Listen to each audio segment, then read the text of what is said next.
So I hope yesterday's class gave you a good overview of the progressive era. And this class, we went into more detail about some things from that time period, 1879 to 1917. And if you're watching this because you were absent, we started off class with a nice long previously on, where we reminded ourselves what I hope we learned from yesterday, and there's strength in numbers, and we pooled it all together to put us in the right frame of mind to go into a little more detail of this time period. And we started off with this term, the single tax movement. Now, the single tax movement you can mark as the beginning of the progressive era. And Henry George proposed a single tax, 100% tax on any increase in the value of real estate. Now, it was designed to keep property values low and therefore limit the accumulation of wealth while spreading opportunities more broadly to society. Now, many saw it as unrealistic, and it probably was if you look at it with an economic lens.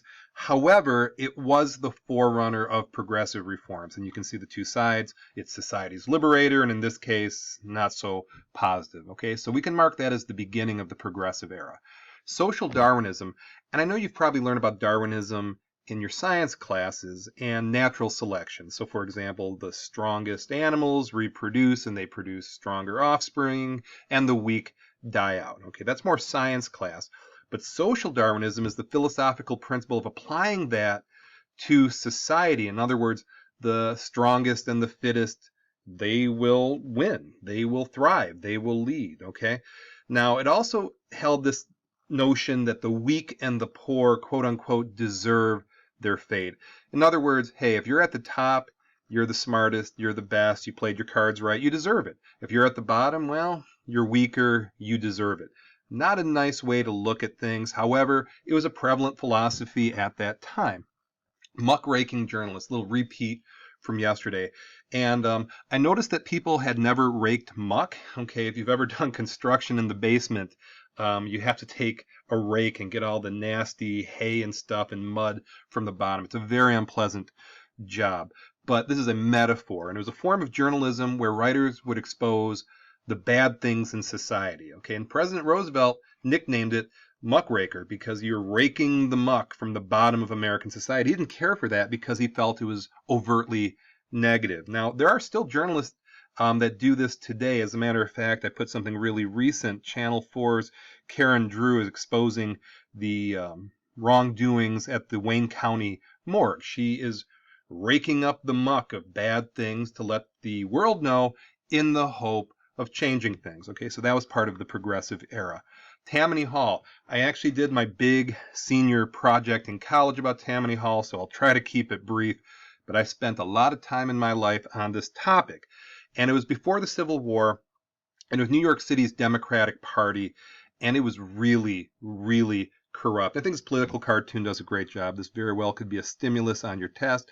All of these new immigrants, Tammany Hall would say, hey, listen, we'll set you up with an apartment, we'll set you up with a job, as long as you support us, as long as you get your people to vote for us. And you can see here come all the naturalized citizens, and they get spit out into Democratic votes. It was really, really not an ethical way of doing business, but it was a very successful way if you look at it with Machiavellian eyes. Okay, so that was Tammany Hall. Initiative in the political sense, not like, hey, take initiative and improve your grade. I'm talking in the political sense, is a procedure by which citizens can introduce a subject for legislation, usually through a petition signed by X amount of voters. So sometimes things emerge where the people really want something to happen and they can create an initiative. It's oftentimes confused with a referendum. Now, a referendum is similar, but a referendum has to do with changing or obliterating a present law. So an initiative is something new. A referendum is the people getting involved saying, we want to change this, we want to get rid of something, but it's in a very similar vein in how they go about things because it's direct democracy. It's what the people want. Recall, again, in the political sense, not the economic sense.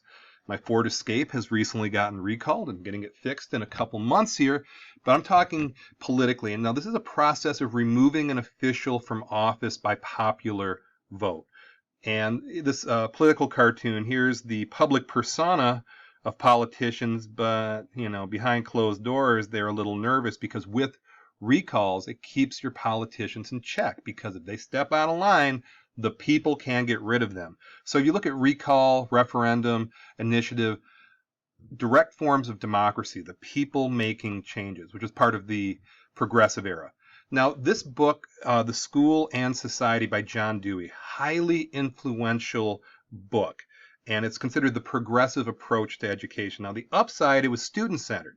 The downside, it made schools more bureaucratic and standardized. And an analogy I heard, if you had a magic time machine and you could take people from 100 years ago and bring them to today, most professions you couldn't exist. If I was an engineer 100 years ago, I couldn't hang with today.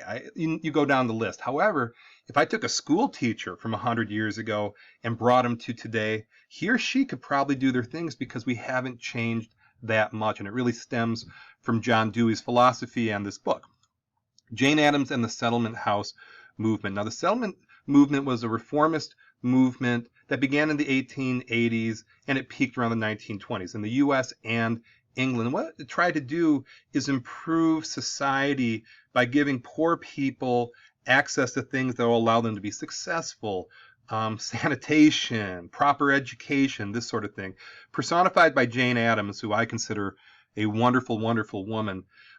It was her attempt to create a better life for people, and you can see her talking to the youngsters, educating them, trying to get them a leg up so as adults they have a chance. Okay. Now, the Women's Christian Temperance movement came along during the progressive era, and this was an organization that felt alcohol was very destructive in society. As an old bartender and bouncer, it very well can be, and some people in my class and my people I know have been adversely affected by alcohol. A line I've never heard from people my age: hey, I wish I drank more when I was younger. Never heard that. Heard the opposite, though. Now, their efforts eventually led to the passage of the 18th Amendment, okay, which was no manufacturing of alcohol in America. Now, 13 years later, it ended with the 13th Amendment, but temperance was part of this. Let's get alcohol out of America so people can lead cleaner lives and not get into the trouble that alcohol causes. Social gospel. Now, there's a movement led by the principle that America should apply Judeo-Christian ethics, okay, to industrial situations. In other words, hey, if I'm running a company, I better treat my people right. Treat them with kindness. And you can see this political cartoon. Hey, you know, donate, help your people out, give them benefits. So that's an idea of combining religiosity with these principles of progressivism. This is not the same as these modern guys. They follow the prosperity gospel, saying, hey, whatever money I make, that's God's will. They want me to be rich. And here's the top 5. $300 million for a preacher. That's a lot of money. He's not giving it to the poor and helping people out. That's the opposite. So social gospel compared to the prosperity gospel. Sherman Antitrust Act. This was the first federal antitrust measure passed in 1890, and it sought to promote economic competition by prohibiting businesses to combine. In other words, if I run one business, I can't take over a company of the same industry, and it was trying to prevent monopolies which were prevalent at the time. Pendleton Civil Service Act.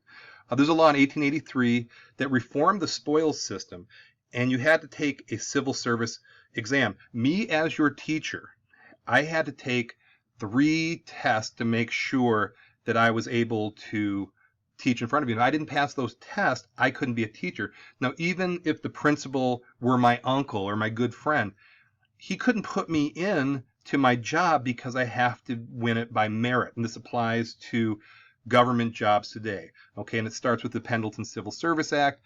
In order to create better government officials, they have to be sharp enough to pass the test to work at the DMV or a postal worker or a school teacher, and it stems from the Pendleton Civil Service Act. President Wilson's New Freedom. This is President Wilson's program for government intervention in the economy to restore competition. Again, trying to lessen business monopolies. And again, if you do that, individuals have a chance for advancement and growth. And fairness, that's what they were looking for, these progressive presidents. Federal Trade Commission emerged during this time. Started in 1914, 1915 to provide regulatory oversight of business activities. In other words, businesses can't lie, they got to follow the laws and stuff. Now, it's still around. If you go to ftc.gov, and you can see it is in full effect today, over 100 years later. Okay, and if you haven't taken econ, you will hear a lot about that. Heads up. Now, to wrap things up, the assessment question is use today and yesterday's lessons to answer this in AP style. Okay, make it a proper AP response. How progressive was the progressive era?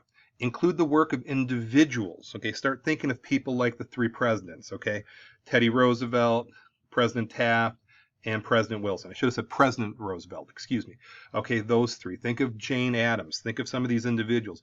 Government policies and philosophy in your answer, okay? So if you were absent, if you could email that to me, this answer, that would be fantastic. So thank you for watching.